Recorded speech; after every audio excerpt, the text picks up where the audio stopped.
नमस्कार दोस्तों, study IQ PCS के इस YouTube चैनल पे आप सभी का बहुत बहुत स्वागत है।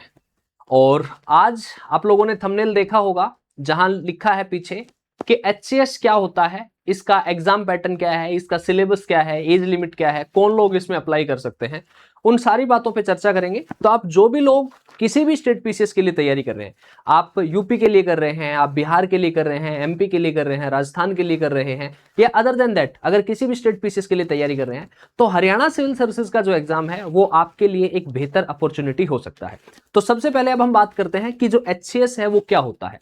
तो जिस तरीके से अगर हम बात करें यूपी में, तो जो यूपी PCS का एग्जाम होता है, यानी कि जिससे यूपी सरकार की जो प्रशासनिक सेवाएं हैं, जो एडमिनिस्ट्रेटिव पोस्ट हैं, वहां पर आप सेलेक्ट होते हैं, उसी तरीके से यहां पर आप हरियाणा में SDM, DSP, तहसीलदार, ETO, DFSC या फिर उसके अलावा अगर हम बात करें तो BDPO, नायब तहसीलदार, तो ये जितने भी पोस्ट होती हैं, ये पोस्ट आपकी हरियाणा सिविल सर्विसेज के एग्जाम के थ्रू फिल की जाती है। बात करते हैं सबसे पहले कि जो हरियाणा सिविल सर्विसेज का एग्जाम है उसकी क्वालिफिकेशन क्या चाहिए, उसके लिए एलिजिबिलिटी क्या चाहिए। तो अगर यहां पर हम सबसे पहले देखते हैं कि हरियाणा सिविल सर्विसेज का जो एग्जाम है, HCS का जो पेपर है, उसके लिए हमें जो क्वालिफिकेशन है वो क्वालिफिकेशन क्या होनी चाहिए। तो सबसे पहले बात करेंगे यहां पर कि आप सिंपली ग्रेजुएट होने चाहिए। अगर आप किसी भी स्ट्रीम में ग्रेजुएट हैं, चाहे आप ग्रेजुएट BA हैं, चाहे आप BSc हैं, चाहे आप BTech हैं, चाहे आप MBBS हैं, आप इलिजिबल हैं। दूसरी अगर हम बात करते हैं यहां पर, तो दूसरी चीज होती है हमारे पास क्वालिफिकेशन के बाद, और वो सबसे इंपॉर्टेंट हमारी एज लिमिट, कि इसके लिए एज लिमिट क्या होनी चाहिए। जब हम एज लिमिट की बात करते हैं तो जो एज लिमिट है वो होती है यहां पर 18 से 42। 18 साल से 42 साल के बीच में है तो आप अप्लाई कर सकते हैं। ये जो एज लिमिट है ये जनरल कैंडिडेट के लिए है। अब अगर हम बात करते हैं कि जो लोग हरियाणा में BC-A कैटेगरी में आते हैं या फिर BC-B कैटेगरी में आते हैं, वो हरियाणा का backward class A, backward class B, अगर हम सेंट्रल लेवल पे बात करते हैं तो जो हमारा OBC होता है, अदर बैकवर्ड क्लास, हरियाणा में वो दो पार्ट में डिवाइड है, BC-A और BC-B। तो 5 साल का एज रिलैक्सेशन है, यानी कि एज हो जाती है 47। अगर आप शेड्यूल कास्ट हैं तो भी एज हो जाती है आपकी 47। तो दूसरा चीज होगी हमारे पास कि जनरल कैंडिडेट के लिए जो एज है वो एज क्राइटेरिया है 18 साल से 42 साल। तीसरा, इसके बाद अगर हम बात करते हैं तो हम ये देखते हैं कि इस पेपर का जो एग्जाम पैटर्न है वो एग्जाम पैटर्न क्या होता है। यहां देखो, ये इंपॉर्टेंट चीज है आपके लिए। एंड वन मोर थिंग, एक चीज मैं और बता दूं कि इस एग्जाम के लिए अप्लाई कौन कर सकता है, कि इस एग्जाम के लिए आप सिंपली ग्रेजुएट हैं, आपकी एज 18 से 42 साल से है, 42 साल के बीच में है, और आप किसी भी स्टेट से बिलोंग करते हैं अदर देन हरियाणा। हरियाणा के लिए तो अदर देन हरियाणा आप यूपी से हैं, बिहार से हैं, MP से हैं, तो आप जनरल कैटेगरी में काउंट होंगे और आप फॉर्म अप्लाई कर सकते हैं। इसके बाद हम बात करते हैं यहां पर कि एग्जाम पैटर्न जो है वो एग्जाम पैटर्न क्या होता है, कि पेपर किस तरीके से होता है। तो अगर हम एग्जाम पैटर्न थोड़ा सा समझते हैं, ये इंपॉर्टेंट डिस्कशन है। तो यहां जो पहला पेपर होता है हमारा, वो सबसे पहले हमारा जो प्रीलिम्स है वो प्री का एग्जाम होता है। प्री में दो पेपर होते हैं, पहला पेपर GS होता है, दूसरा जो पेपर है वो दूसरा पेपर होता है वो CSET होता है। जो GS का पेपर होता है वो 100 मार्क्स का पेपर है, 100 मार्क्स है और 100 ही क्वेश्चन होते हैं। जो CSET का पेपर है उस CSET का पेपर में भी 100 मार्क्स होते हैं और 100 ही क्वेश्चन होते हैं। अब मैं बता दूं यहां पर आपको कि CSET यहां पर क्वालिफाइंग है। CSET में आपको 33% मार्क्स लेने हैं, 33% मार्क्स आ जाते हैं तो फिर आप क्वालिफाई कर जाते हैं। अगर हम बात करते हैं GS की, तो GS के बेसिस पे आपकी मेरिट बनती है। ये जो GS का पेपर है इसके बेसिस पे आपकी क्या बनती है, मेरिट बनती है, और यहीं से आपका जो सिलेक्शन, आप जो मेंस में जाएंगे या नहीं जाएंगे, वो चीज डिसाइड होती है। एंड यहां जो हरियाणा में नेगेटिव मार्किंग है वो 1/4 नेगेटिव मार्किंग होती है। जो नेगेटिव मार्किंग है वो नेगेटिव मार्किंग होती है प्री के पेपर में, वो 1/4 नेगेटिव मार्किंग होती है। अगर मैं बात करूं तो इस बार अभी जो हमारा हरियाणा सिविल सर्विसेज का रिसेंट पेपर हुआ 2026 के अप्रैल में, उसमें जो कट ऑफ गई वो कट ऑफ 53.25 थी जनरल कैंडिडेट के लिए। अगर आप कैटेगरी से बिलोंग करते हैं तो रेस्पेक्टिव जो कैटेगरीज है उनके अकॉर्डिंग अलग अलग कट ऑफ है, वो हमने डिस्कस भी किया है यूट्यूब पे। अदर देन दैट अगर आप जनरल कैंडिडेट हैं तो 53 मार्क्स अगर आपके हैं तो आप मेंस के लिए क्वालिफाई हो जाते हैं, और जो प्री के मार्क्स हैं वो मेंस में काउंट नहीं होते हैं। अब बात आती है कि इसके बाद, प्री के बाद आपका जो मेंस का पेपर है वो मेंस का पेपर कैसे होता है। जब हम मेंस के पेपर की बात करते हैं तो जो मेंस का पेपर है उसमें आपके GS paper 1, GS paper 2, GS paper 3 और GS पेपर 4, ये जीएस के 4 पेपर होते हैं। कंपैरेटिवली अगर हम देखते हैं तो अदर जो स्टेट पीसीएस होते हैं या फिर हम यूपीएससी की भी बात करें तो यूपीएससी में भी हमारे जीएस के 4 पेपर होते हैं, वही जीएस के 4 पेपर हैं। और ये जो 4 पेपर हैं इसके अलावा 2 पेपर और हैं, और वो पेपर है लैंग्वेज पेपर। लैंग्वेज पेपर में हिंदी है और इंग्लिश भी है, लेकिन यहां पर ये जो चारों पेपर हैं ये 100 मार्क्स के हैं। Each paper is of 100 marks, 100 number के हैं। अगर 100 नंबर के चारों पेपर हैं ना, सॉरी 6 पेपर हैं, तो हमारे जो टोटल मार्क्स हो गए वो टोटल मार्क्स हो गए हमारे मेंस के, और वो हो गए 600 मार्क्स हमारे हो जाते हैं। अब हम यहां देखते हैं कि यहां हमारा जो हिंदी और इंग्लिश है वो हिंदी और इंग्लिश यहां क्वालिफाइंग नहीं है। ऐसा नहीं है कि आप क्वालिफाई कर लेंगे, हिंदी और इंग्लिश के मार्क्स काउंट होते हैं। एंड मैं आपको एक बात बताता हूं कि अगर आपने हरियाणा सिविल सर्विसेज के पीछे के ट्रेंड को देखा होगा तो जो लोग सिलेक्शन लेते हैं, जिनका सिलेक्शन होता है, आप कभी एक चीज नोट करना कि जीएस के जो मार्क्स होते हैं उनमें कंपैरेटिवली डिफरेंस बहुत कम मिलता है उनके मार्क्स में। मेन जो डिफरेंस क्रिएट होता है हरियाणा में वो हिंदी और इंग्लिश में होता है। हिंदी और इंग्लिश ऐसा पेपर है जिसमें आप 40-45 के आसपास भी रह सकते हैं, और यहां पर आप 60-65-70 मार्क्स तक आप अचीव कर सकते हैं अगर आप थोड़ा सा सिस्टमेटिक वे से पढ़ते हैं, थोड़ा सा प्रीवियस ईयर पेपर्स को एनालिसिस करके देखते हैं, एंड आपकी गाइडेंस, आपकी अप्रोच ठीक है, आप ठीक ठाक मेंटोर के संपर्क में हैं, ठीक ठाक आपके पास अच्छा कंटेंट है, तो आप यहां पर अच्छा स्कोर कर सकते हैं। इसका मतलब ये नहीं है जीएस नहीं पढ़ेंगे आप, ये जस्ट मैंने एक बात बताई है, जीएस तो पढ़ना ही पढ़ना है आपको। तो ये जो है ये आपका पेपर रहता है और ये आपका मेंस का पेपर रहता है। अब हम बात करते हैं थोड़ा सा यहां पर कि ये जो मेंस का पेपर है ये 600 नंबर का है। इसके बाद आपको यहां पर जो इंटरव्यू है वो इंटरव्यू होता है, जो इंटरव्यू है वो इंटरव्यू होता है 75 मार्क्स का। ओके, अब देखते हैं कि ये जो पेपर है इस पेपर का जो सिलेबस है वो सिलेबस क्या होता है, मतलब किस तरीके से जीएस पेपर 1 का सिलेबस क्या है, जीएस पेपर 2 का सिलेबस क्या है, 3 का सिलेबस क्या है। तो वो जो सिलेबस है, अगर उस सिलेबस के आप यहां पर देखेंगे तो यहां हम आपको पीडीएफ भी प्रोवाइड करवा देंगे, अगर आप देखना चाहें तो देख सकते हैं। हरियाणा गवर्नमेंट का जो ऑफिशियल गैजेट है उसमें यहां प्रीलिम्स का सिलेबस लिखा हुआ है। तो अगर इस प्री के सिलेबस को हम देखते हैं, थोड़ा सा गौर फरमाते हैं इसके ऊपर, तो हमें एक पैटर्न फॉलो होता है, और ये PDF I will share it with you. आप मेरे से कांटेक्ट कर लेना 8168351469, मैं आपके साथ ही पीडीएफ शेयर भी कर दूंगा। अदरवाइज अगर हम देखते हैं तो यहां पर जो प्री का सिलेबस है वो प्री का सिलेबस क्या है मैं थोड़ा सा डिस्कस कर लेता हूं कि प्रीलिम्स में हमारे पास जो सब्जेक्ट हैं वो है हरियाणा जीके सबसे पहले, उसके बाद ज्योग्राफी, उसके बाद हिस्ट्री, उसके बाद polity, then after science, then after economy, और उसके बाद हमारा जो सेगमेंट है वो है आपका history, geography, polity, science, economy and current affairs. तो करंट अफेयर्स की जब हम बात करते हैं तो कंपैरेटिवली जो प्रीलिम्स का सिलेबस है उसमें करंट अफेयर का वेटेज हरियाणा में कम है। हरियाणा में मेन जो वेटेज है सबसे ज्यादा वो हरियाणा जीके की अगर हम बात करते हैं तो अप्रोक्स 25 क्वेश्चन है। अगर हम ज्योग्राफी की बात करते हैं तो अप्रोक्स 15 क्वेश्चन है। अगर हम हिस्ट्री की बात करते हैं तो अप्रोक्स 15 क्वेश्चन है। पॉलिटी की बात करते हैं तो बिटवीन 10 to 15 क्वेश्चन है। और यहां पर अगर हम देखते हैं तो अप्रोक्स 10 क्वेश्चन यहां है और 10 क्वेश्चन यहां है। इसमें यह है कि 2-2, 3-3 नंबर, और करंट अफेयर जो है उसके आपके 3 से 4 क्वेश्चन है। और अगर हम यहां देखते हैं तो ये हमारे हो गए 25 और 15 40 और 15 हो गए हमारे पास 55 और 55 और 65 70 80 90, और इसमें 2-2, 3-3 क्वेश्चन आप ऊपर नीचे कर सकते हैं। तो अप्रोक्स जो सेगमेंट है वो यही है। और इसमें एक सब्जेक्ट हमारा बचता है दैट इज ज्योग्राफी के साथ इन्वायरमेंट, और हमसे पूछा जाता है तो इन्वायरमेंट के लगभग 8 से 7 क्वेश्चन इन्वायरमेंट से आपके आते हैं। तो हम यहां देखते हैं कि जो प्री का सिलेबस है वो प्री के जो सब्जेक्ट है वो प्री के सब्जेक्ट यही है। देखो क्या होता है कि जब आप किसी भी एग्जाम के लिए अप्रोच करते हैं तो सबसे पहली चीज होती है कि आप उस पेपर के सिलेबस को पढ़ें। बट जब भी आप सिलेबस को पढ़ते हैं तो आपको क्लैरिटी नहीं मिलती है। आपको सिलेबस में सारी चीजें, क्योंकि सिलेबस में बहुत प्रिसाइजली चीजें दी हुई होती है, उन्होंने लिख दिया geography of India, that's it. अब ज्योग्राफी ऑफ इंडिया में क्या है, ज्योग्राफी ऑफ इंडिया में एग्रीकल्चर भी है, मिनरल्स भी है, माइंस भी है, प्लेट्यूज भी है, पूरा फिजियोग्राफी भी है, क्लाइमेट भी है, सोयल भी है, वेजिटेशन भी, each and everything is included. उन्होंने सिंपली लिख दिया दैट हिस्ट्री ऑफ हरियाणा। अब हिस्ट्री ऑफ हरियाणा, हरियाणा की हिस्ट्री तो बहुत बड़ी है, तो सिलेबस से चीजें क्लियर नहीं होती हैं। चीजें क्लियर होती हैं प्रीवियस ईयर के क्वेश्चन देखने से। तो प्रीवियस ईयर क्वेश्चन को जब हम एनालाइज करते हैं तो हमें यह पता चलता है कि ये जो सारा पेपर है ये एकदम स्टैंडर्ड सोर्सेज से है, एकदम जो स्टैंडर्ड सोर्स हम पढ़ते हैं वहां से है। आप रिसेंट जो पेपर हुआ है हरियाणा का वो देख भी सकते हैं। अब थोड़ा सा बात करते हैं कि मेंस का जो सिलेबस है वो मेंस के पैटर्न क्या है। तो मेंस के पैटर्न को देखते हैं तो सबसे पहले जीएस पेपर 1 की बात करते हैं। तो सेम जीएस पेपर 1 का वही सिलेबस है जो यूपीएससी में है, जो अदर स्टेट पीसीएस जिस तरीके से है। यहां पर आपका हिस्ट्री है, यहां पर आपका ज्योग्राफी है, यहां पर आपका सोसाइटी है।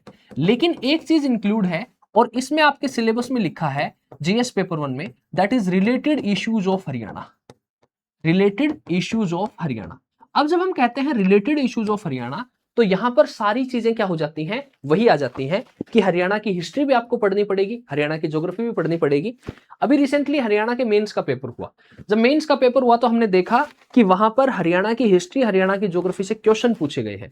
एंड जब भी आप किसी स्टेट पीसीएस की तैयारी करते हैं, मैं अक्सर आप लोगों से कहता हूं कि ये हमारा एक तरीके से ना एक मिसकॉन्सेप्शन है कि यूपीएससी की तैयारी करने वाले हैं वो लोग तो यहाँ पे एक एज ले जाएंगे। नहीं यार, आप हरियाणा की तैयारी कर रहे हो, अगर आप जनरली जीएस का क्वेश्चन लिख रहे हो और उसमें आप हरियाणा का एस्पेक्ट ऐड करते हो तो एग्जामिनर आपको एक्स्ट्रा मार्क्स देगा। he or she will reward you and he or she will reward you in the form of the marks। तो वो चाहे आप, क्योंकि वो ये देखेगा कि हाँ आप स्टेट कंसर्न्ड हो, आप स्टेट से रिलेटेड चीजें जानते हो। और डायरेक्टली भी 2-3 क्वेश्चन है आपके जो यहां से पूछे गए हैं। जो जीएस पेपर 1 है उसमें 20 क्वेश्चन है, 100 मार्क्स का पेपर है। और जो 20 क्वेश्चन है उसमें 4 नंबर के क्वेश्चन है और 6 नंबर के क्वेश्चन है। 4 नंबर का क्वेश्चन है उसके लिए 150 वर्ड्स लिखने हैं, 6 नंबर का क्वेश्चन है उसके लिए 250 वर्ड्स लिखने हैं। यानी कि हम कहें कि जीएस पेपर 1 है, 100 क्वेश्चन है, 100 मार्क्स है, और ये जो 100 मार्क्स है इसमें 20 क्वेश्चन है, 20 क्वेश्चन है, और क्वेश्चन की वेटेज उसने की है 4 नंबर और 6 नंबर, और यहां पर 150 वर्ड्स लिखने हैं और यहां पर आपको 250। ठीक है, ये जीएस पेपर 1 है। बात करते हैं जीएस पेपर 2।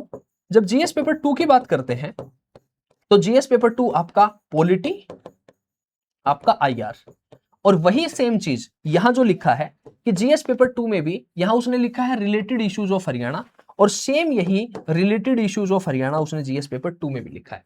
वही 100 मार्क्स का पेपर है। फिर आप देन आफ्टर बात करते हैं जीएस पेपर 3 के सिलेबस की। तो जीएस पेपर 3 जो होता है वो बड़ा डायनेमिक पेपर होता है, करंट अफेयर बेस्ड होता है। यानी कि आपका इकोनॉमी है, ठीक है, आपका इन्वायरमेंट है, और आपका टेक पोर्शन है, science and tech. And same GS paper 3 में भी उसने लिख दिया एक लाइन लास्ट में, that is related issues of Haryana, कि हरियाणा से संबंधित जो इश्यू है वो, यानी कि हरियाणा जी के उसने यहां शामिल कर दी।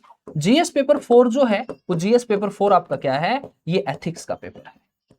ये जो पेपर है ये आपका एथिक्स का पेपर है। जिस तरीके से आप यूपीएससी अदर स्टेट पीसीएस में लिखते हैं, एथिक्स का पेपर सेम वही है। और उसके बाद दो पेपर जो आपके बचते हैं उसमें एक पेपर आपका हिंदी लैंग्वेज है और दूसरा जो पेपर है आपका, वो दूसरा पेपर है आपका इंग्लिश लैंग्वेज। That's it.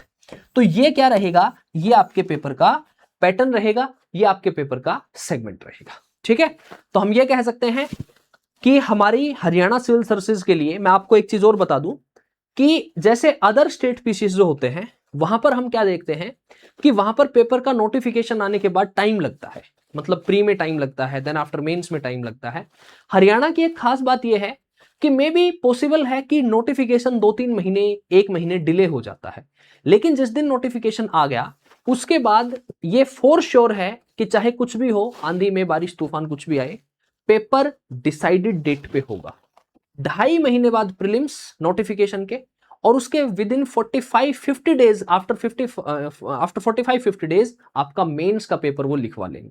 यानी कि अगर आप प्रिपरेशन कर रहे हैं, आप तैयारी करना चाहते हैं, हरियाणा सिविल सर्विसेज के पेपर में देना चाहते हैं, तो आपको प्रिपरेशन पहले से स्टार्ट करनी पड़ेगी, आपको चीजें पहले से पढ़नी पड़ेंगी, आपका फाउंडेशन पहले से तैयार होना चाहिए। देन आफ्टर आप जो है वो इस एग्जाम में सफलता प्राप्त कर सकते हैं। ठीक है, इसके अलावा अगर हम बात करते हैं कि ये जो एग्जाम है, इस एग्जाम के रिगार्डिंग हमारे जो इश्यूज थे, हमारे जो टॉपिक थे, वो हमने डिस्कस कर लिए। हमने डिस्कस कर लिया है कि इस पेपर के लिए आपका सिलेबस क्या है, एग्जाम पैटर्न क्या है, एज लिमिट क्या है, सैलरी क्या है, एलिजिबिलिटी क्या है और क्वालिफिकेशन क्या है। अब अगर हम बात करते हैं कि इसके पेपर के लिए आपको जो प्रिपरेशन करनी है, उस प्रिपरेशन में स्टडी आईक्यू आपकी कैसे हेल्प कर सकता है और स्टडी आईक्यू के थ्रू आप कैसे जो है वो अपने इस एग्जाम को क्रैक कर सकते हैं। देखो क्या होता है कि जब भी आप किसी एग्जाम की तैयारी करते हैं तो उसके लिए सबसे जरूरी चीज होती है कि आपके पास एक स्टडी मटेरियल हो, कि पेपर में सवाल पूछे जाएंगे वो सवाल आएंगे कहां से। That is the most important thing. अब स्टडी आईक्यू आपके लिए एक इनिशिएटिव लेके आया है, और उससे पहले भी अगर मैं बताऊं तो जब आप वो सिलेबस देखते हैं, जब आप वो कंटेंट पढ़ते हैं, तो जब आप स्कूल में पढ़ रहे थे, आप कॉलेज में पढ़ रहे थे, देन आफ्टर आप और फर्दर स्टडीज कर रहे थे, एक तो आप उन चीजों को खुद करते हैं और एक आपके पास कोई टीचर होता है, आपके पास कोई मेंटोर होता है। अगर वो टीचर है आपके पास, अगर वो मेंटोर है आपके पास, तो वो आपको चीजें सिखा देगा, आपको बता देगा। मैं as a student of geography अगर मैं बात करूं तो आप ज्योग्राफी जब पढ़ते हैं सिविल सर्विसेज के लिए, तो आपको कोई भी बता देगा 11th क्लास की ज्योग्राफी पढ़ लो, आप कहेंगे ठीक है 11th क्लास की ज्योग्राफी अच्छी है, बट आप उस फिजिकल ज्योग्राफी की बुक को 2 दिन पढ़ो, तीसरे दिन आपको नींद आएगी अगर आपका ज्योग्राफी का बैकग्राउंड नहीं है तो। आप सोचो कि यार ये हो क्या रहा है, मेरे तो समझ ही नहीं आ रहा है। अब उसके लिए जरूरी है कि अगर आपको ज्योग्राफी कोई पढ़ा रहा है तो आपको ये पता रहेगा मुझे ये लाइन पढ़नी है, इस लाइन का मतलब ये है।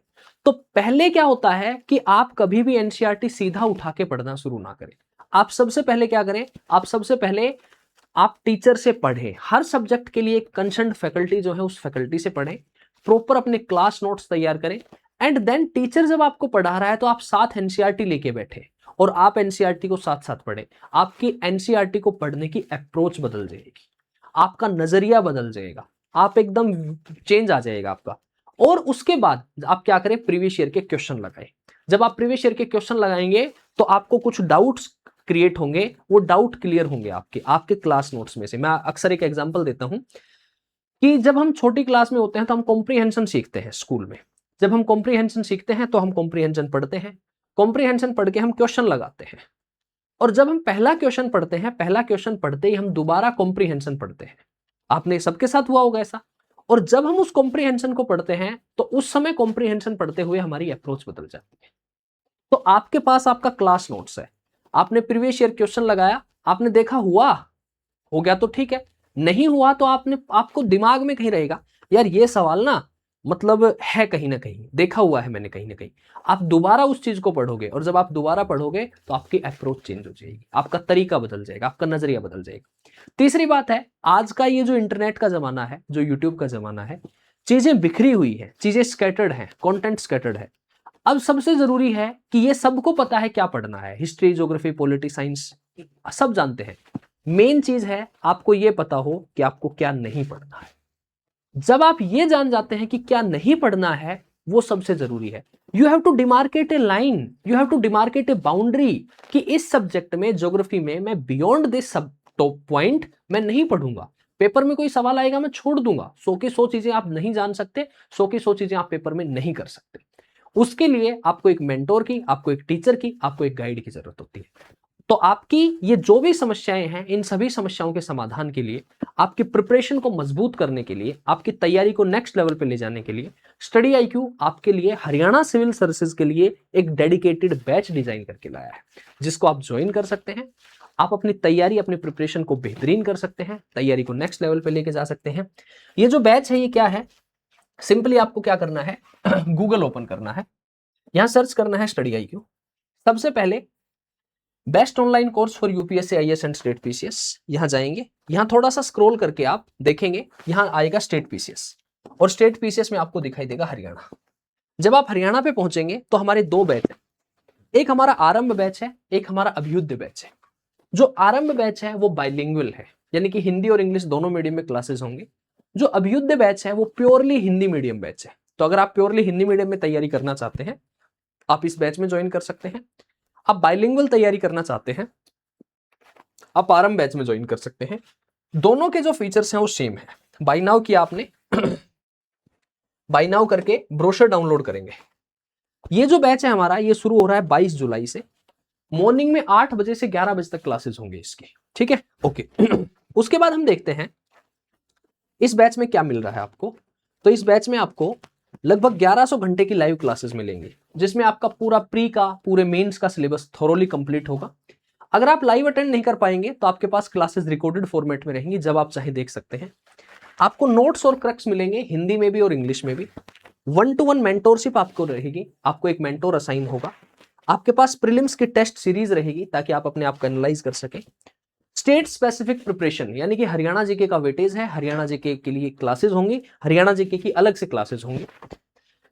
उसके बाद डेली आंसर राइटिंग की प्रैक्टिस होगी। आंसर राइटिंग में क्या होता है कि ऑनलाइन तैयारी में हम लिखना छोड़ देते हैं, जबकि मेंस तो लिखना है आपको।